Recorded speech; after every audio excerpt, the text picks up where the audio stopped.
Hallelujah, hallelujah, hallelujah. सभी को जय मसीह की, जय मसीह की। आज के सुंदर दिन में प्रभु आपको बहुत आशीष करे, क्योंकि आज का वचन है जो लय व्यवस्था 12 अध्याय के जब हम लोग 3 में देखते हैं। क्योंकि जब बच्चे का जन्म होता था तो वहाँ 8वें दिन उसका खतना होता था। क्योंकि और देखते हैं इसमें जो पुराने नियम में व्यवस्था बहुत ही कठिन थी, क्योंकि स्त्री के लिए भी वो 7 दिन तक वो रहती थी और उसके बाद जो उसे कुछ ना कुछ उसके लिए व्यवस्था थी। क्योंकि जब हम लोग 12:2 में देखते हैं, जब वो 7 दिन तक जो कहते हैं कि वो रहती थी और वो 7 दिन तक अशुद्ध रहती थी, और जो और ऋतुमती होकर वो 8वें दिन उसका उस बच्चे का खतना होता था। उसके बाद भी वो 33 दिन यहाँ पर इस पृथ्वी पर जो यहाँ पर रहती थी वो अशुद्ध रहती थी, और उसके बाद कोई वो पवित्र वस्तु न छुए। क्योंकि उसके बाद उसका जो याजक होते थे, जैसे ये लड़की के लिए बताया गया 7 दिन और 33 दिन, और जो लड़की के लिए दिन थे वो थे 14 दिन और 66 दिन। उसी को दूना कर दिया था और वो उतने दिन तक अशुद्ध रहती थी। और उसके बाद वो याजक के पास जाती थी, जो मिलाप वाले तंबू के पास। वहाँ याजक जो वहाँ पर कार्य करती थी, उनके लिए होम बलि के लिए वो भेड़ का बच्चा ले जाती थी, और पाप बलि के लिए वो एक कबूतर का बच्चा। ये वहाँ के नियम थे, ये परमेश्वर की ओर से नियम थे। यदि उसके पास कुछ देने के लिए इतना कुछ पूंजी नहीं है तो वो 2 कबूतर के बच्चे देकर, और वो वहाँ का याजक बलिदान करते थे परमेश्वर के सामने, और उसके लिए प्रायश्चित करते थे, उसके लिए प्रार्थना करते थे, तब वो शुद्ध ठहरती थी। मेरे प्रभु के लोगों, पहले कितनी कठिन नियम थे, जैसे हम लोग लय व्यवस्था 12:3 में देखते हैं। और भी हम लोग जब आगे देखते हैं परमेश्वर का कितना बड़ा कार्य है। जब हम लोग नए नियम में लूका 2:21 देखते हैं, उसमें भी जब प्रभु यीशु का इस पृथ्वी पर आए, जन्म हुआ मरियम के द्वारा, तो वहाँ पर भी उनका जो 8:21 देखते हैं, उनका भी 8वें दिन खतना किया गया।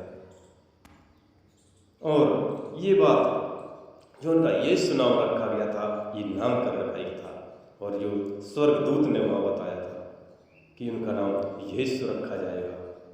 और जब हम लोग देखते हैं, ये मूसा की व्यवस्था से ही किया गया है कि हर एक पहलौठा पवित्र ठहरेगा, और उसे बलिदान के लिए 2 कबूतर देने पड़ेंगे। क्योंकि ये बलिदान शुरू से लगा है, कहीं होम बलि के लिए बलिदान। जब हम लोग लूका 2:25 भी देखते हैं, यहाँ पर एक शमौन है जो खासकर परमेश्वर की राहों पर चलता था, और उम्र भी बहुत हो चुकी थी, और वो कहता था, मैं जब तक मेरा प्रभु ना आ जाए मैं मृत्यु को नहीं देखूंगा। क्योंकि वो धर्मी था और पवित्र आत्मा शमौन के साथ साथ रहती थी।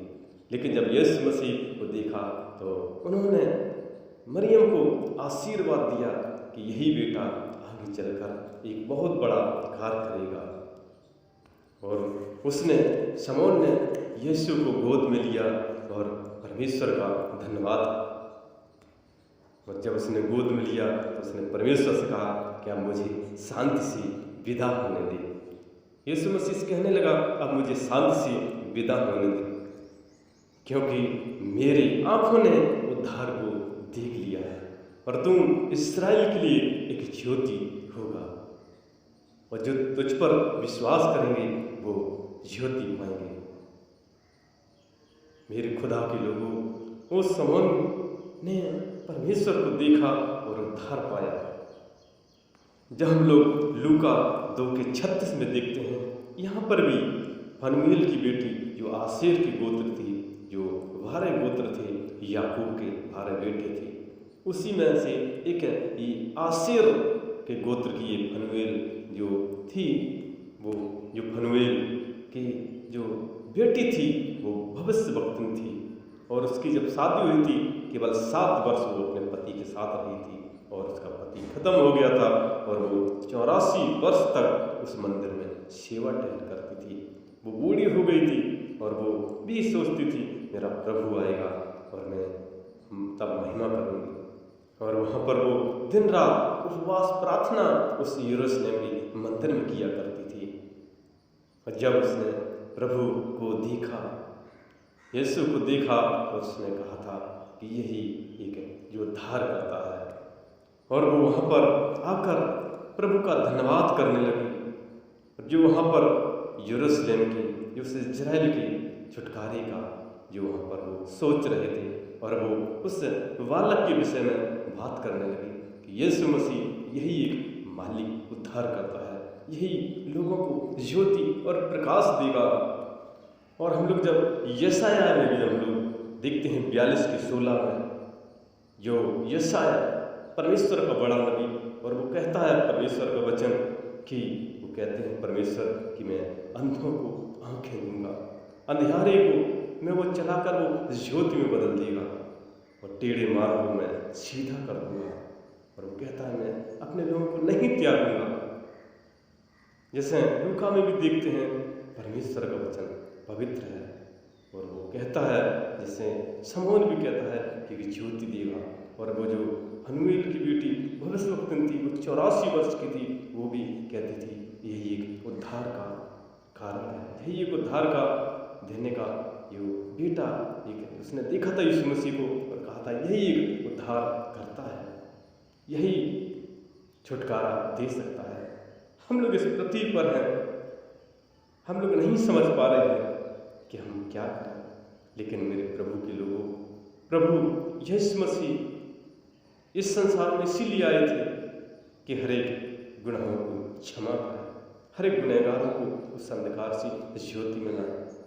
इसलिए हमें गलत घर को छोड़कर प्रभु के उस अच्छे मार्ग पर चलना है, क्योंकि उसका मार्ग बहुत ही सरल है, उसका मार्ग बहुत ही सरल है, उसके मार्ग में खुशियाँ ही खुशियाँ हैं, उसका मार्ग सत्य है, उसका मार्ग सत्य है, सत्य की ओर ले जाता है, जीवन की ओर ले जाता है, अनंत जीवन या हर प्रकार की खुशियाँ ही खुशियाँ हैं।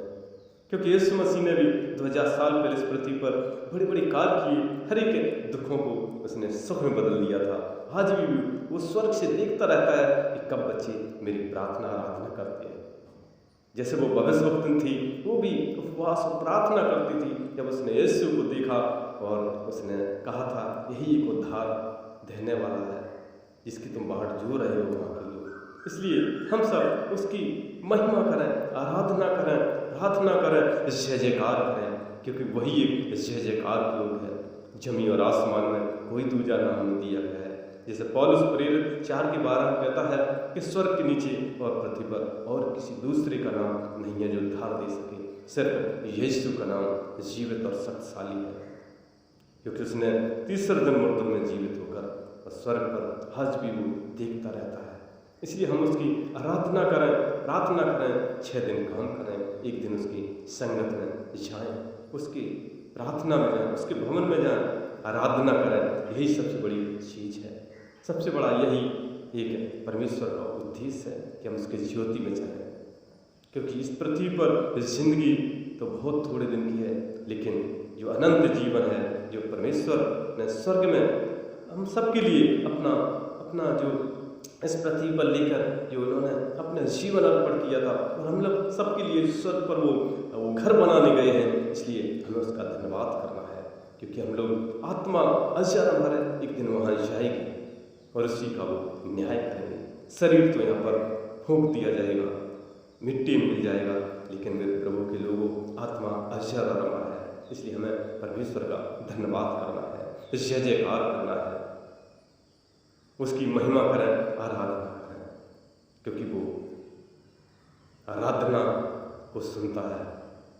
उसकी दिन रात स्वर्ग से पृथ्वी की आंख और कान लगे रहते हैं कि कब मेरे बच्चे प्रार्थना करते हैं, सुनकर हाँ और आमीन उत्तर देते हैं, और वो जीवन को साकार कर देता है, भविष्य को वो उज्ज्वल कर देता है, हर एक कार्य को वो सफल करता है, क्योंकि वो सफलता देने वाला है, क्योंकि उसने हर एक चीज़ पर विजय हासिल की है, इसलिए उसका धन्यवाद करें, जय जयकार करें। Hallelujah, hallelujah. इस वचन के द्वारा प्रभु आपको बहुत आशीष करे और हमारा अगला वीडियो देखने के लिए हमारे इस नए चैनल को आप लाइक और सब्सक्राइब जरूर करें, जरूर करें, जरूर करें। धन्यवाद, धन्यवाद, धन्यवाद।